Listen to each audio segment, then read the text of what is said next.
Ok, donc on a reçu la bâche, donc on va pouvoir faire la suite. Donc là, ce qu'on a fait, c'est que bon, il y a eu de la pluie, comme je disais dans la dernière vidéo, on a perdu un peu de flotte, mais bon, c'est pas grave, on va essayer de pouvoir en récupérer plus tard.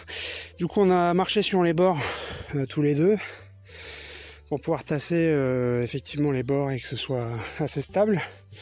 Là, avec la terre qui avait été filtrée, on est en train de la remettre un peu dans le fond, histoire de faire une petite couche de sable plus fin.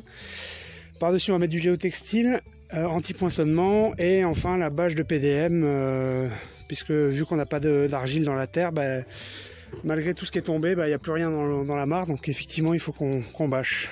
Voilà. Bon allez, je vous tiens au courant. J'aurais pu mettre une couverture de l'armée de mes parents.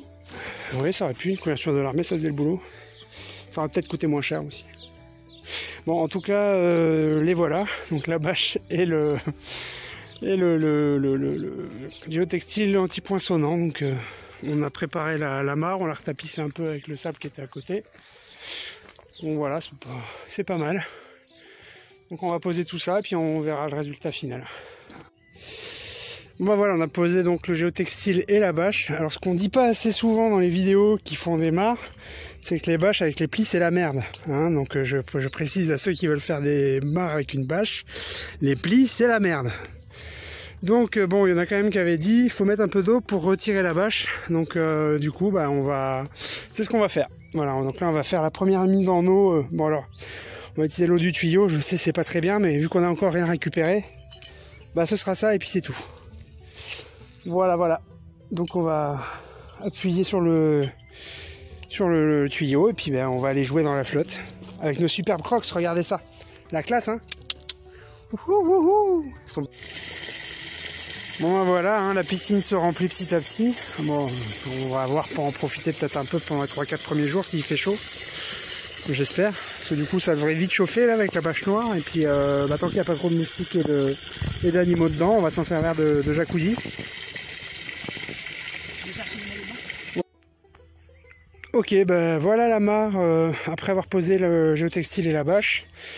On a tendu, on a fait les plis, c'est pas parfait encore, on voit en face là-bas que c'est pas foufou. On retendra au moment où on fixera vraiment les bords.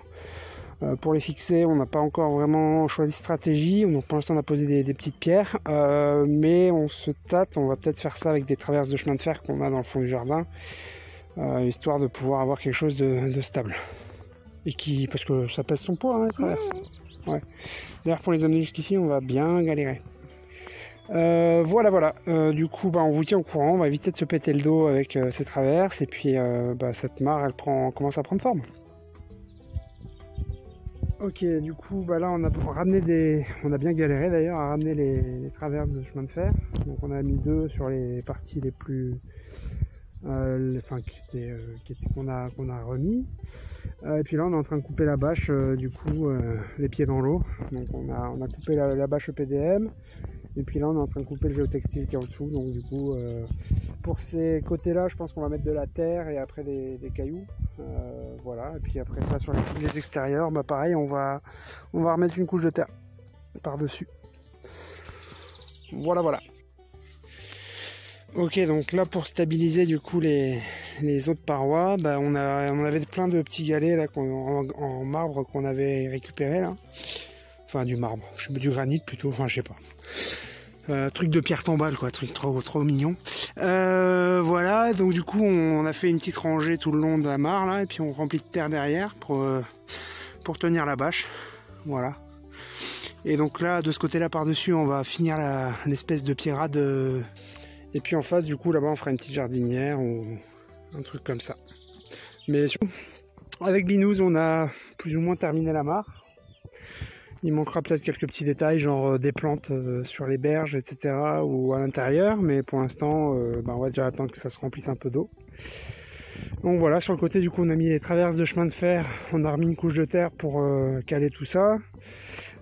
Sur l'autre côté, on a mis les petits galets en marbre qu'on avait récupérés. Et puis voilà, après on est allé chercher un petit peu de vase dans la mare à côté, où on a mis un petit substrat au fond de la mare, et puis maintenant il n'y a plus qu'à attendre que ça se remplisse.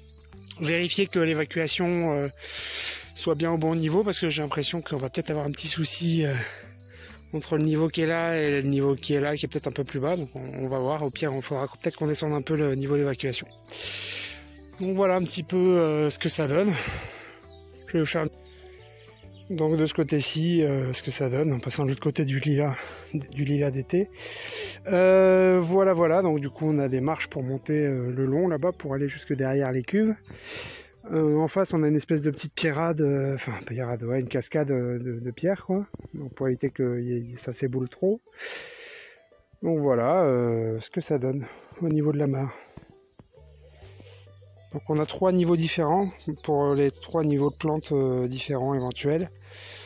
Plus la berge qui n'a pas beaucoup de profondeur de terre puisqu'il y a la bâche en dessous.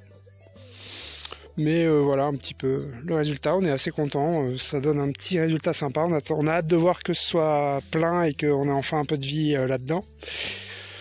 Mais voilà, allez c'est tout, tchou tchou.